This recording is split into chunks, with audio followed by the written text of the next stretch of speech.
വല്ലാത്തൊരു മൂശയായിട്ട് സാധനം തന്നെയാണ് നിന്റെ ഈ വാർഡൻ. സർക്കാരിന്റെ ഹോസ്റ്റലിൽ പിള്ളേരോട് ഇങ്ങനെയൊക്കെയാണോ വേണ്ടതെന്ന് ചോദിക്കണമെന്നുണ്ടായിരുന്നു എനിക്ക്. പിന്നെ അതിന്റെ പേര് നിന്റെ അടുത്ത് അവര് വെറുതെ പ്രശ്നം ഉണ്ടാക്കണ്ടല്ലോ എന്ന് കരുതിയാണ് ഞാൻ മിണ്ടായിരുന്നത്. അത് നന്നായി. നമ്മൾ വിചാരിച്ച ഈ രാജ്യം നന്നാക്കാനൊന്നും പറ്റില്ലല്ലോ എൻ്റെ അമ്മ. അത് പോട്ടെ, എന്തുണ്ടാക്കി ഈ രാത്രിയില്? കുറച്ച് ഉഴുന്നുണ്ടായിരുന്ന എടുത്ത് വൻപയറും ചേർത്ത് ഉഴുന്ന് കഞ്ഞി ഉണ്ടാക്കി, പിന്നെ ചമ്മന്തി. കൊള്ളാലോ. അവിടെ ഇന്ന് രാവിലത്തെ ദോശയും വളിച്ച സാമ്പാറും തന്നെയല്ലേടി? ചെറിയൊരു മാറ്റമുണ്ട്. ദോശയ്ക്ക് പകരം ഇഡ്ലി. അമ്മ ഇന്ന് ഫീസ് അടച്ചില്ലായിരുന്നെങ്കിൽ അതും കിട്ടില്ലായിരുന്നു. നിയമം കടുപ്പിച്ചത് നീ പറയാൻ താമസിച്ചോണ്ടല്ലേ. മാസം അവസാനം വരെ സമയമുണ്ടല്ലോ എന്നല്ലേ ഞാൻ കരുതിയത്.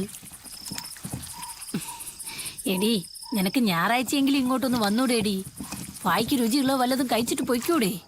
ഓ, അങ്ങോട്ടും ഇങ്ങോട്ടും ബസ്സിൽ 2 മണിക്കൂർ ഇരിക്കാൻ വയ്യ അമ്മ. ഓ, ഞാനും നിന്റെ അപ്പൂപ്പനും ദിവസം ഈ ബസ്സിൽ തന്നെയല്ലേ പോയിട്ട് വരണത്. അതിന് നിങ്ങളുടെ രണ്ടുപേരുടെ പ്രായമാണോ എനിക്ക്?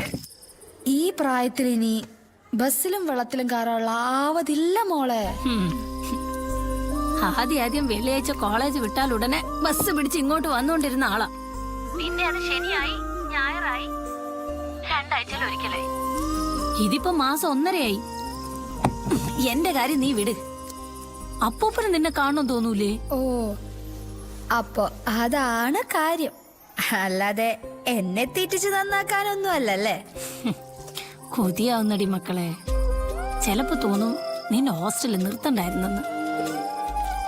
ഡി, ഞാൻ ഒരു കാര്യം പറയാം.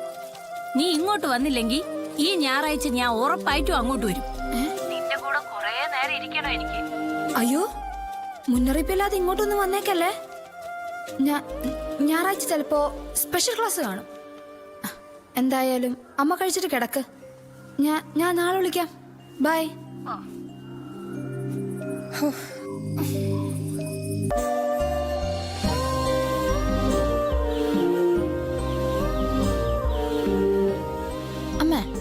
അമ്മയ്ക്ക് ഈ ലോകത്ത് ഏറ്റവും ഇഷ്ടമുള്ളത് എന്താ?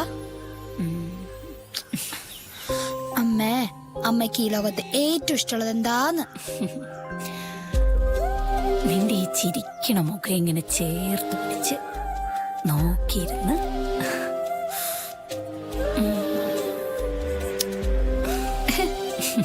ഇതാണ് അമ്മയുടെ സന്തോഷം.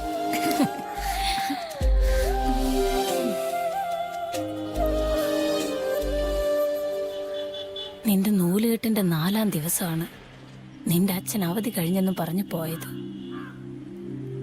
ആഴ്ച 1 കഴിഞ്ഞപ്പോ ഒരു പ്ലാസ്റ്റിക് കവറിൽ എന്തൊക്കെയോ കൊണ്ടുവന്ന് കാണിച്ച് കുറെ ഓഫീസർമാര് പറഞ്ഞ് വെടിക്കെട്ട് അപകടത്തിൽ പോയി, ഇതേ ബാക്കിയുള്ളെന്ന്.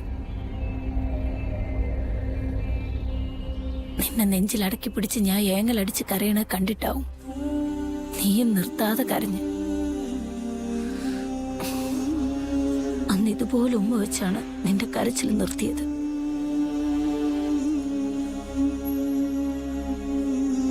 നിന്റെ ജന്മദോഷം കൊണ്ടാണ് അച്ഛൻ മരിച്ചതെന്ന് അടക്കത്തിലും പിന്നെ ഒച്ചത്തിലും കേട്ടു തുടങ്ങിയപ്പോ നിന്നെ വളർത്താൻ ഞാൻ ഒറ്റയ്ക്ക് മതിയെന്ന് തീരുമാനിച്ച് അച്ഛന്റെ വീട്ടിൽ നിന്ന് ഇറങ്ങി.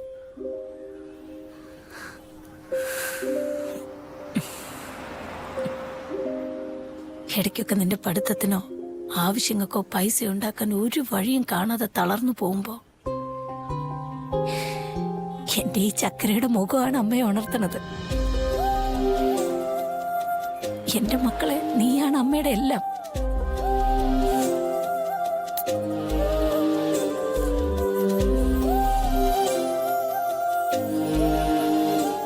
എന്റെ അമ്മയെ പബ്ലിക് പ്ലേസ് ആണിത്. ഓ പിന്നെ, എനിക്ക് എന്റെ കൊച്ചിന് ഉമ്മ വെക്കാൻ സ്ഥലവും കാലവും ഒക്കെ നോക്കണം. നോക്കണം. ഓ ഇല്ലേലേ വല്ല ചുംബന സമരക്കാരും പിടിച്ചോണ്ടു. എന്താണ് പഴയ സെന്റിയൊക്കെ അയവർക്കുന്നേ? വയസ്സാവുന്ന ലക്ഷണം ഇതൊക്കെ. നീ പഠിച്ച് പാസ്സായി ഒരു ജോലിയൊക്കെ കിട്ടി ഒറ്റയ്ക്ക് ജീവിക്കാൻ പ്രാപ്തിയായിട്ടേ എനിക്ക് വയസ്സാവും. അയ്യടാ, ഒറ്റയ്ക്ക് ജീവിക്കാനൊന്നും എന്നെ കിട്ടത്തില്ല. ഒരു സുന്ദര കുട്ടപ്പനെ കിട്ടിയ ഉടനെ അപ്പ കിട്ടിപ്പോഞ്ഞ്. നിന്നെ ഇപ്പൊ ഞാൻ കെട്ടിക്കാം.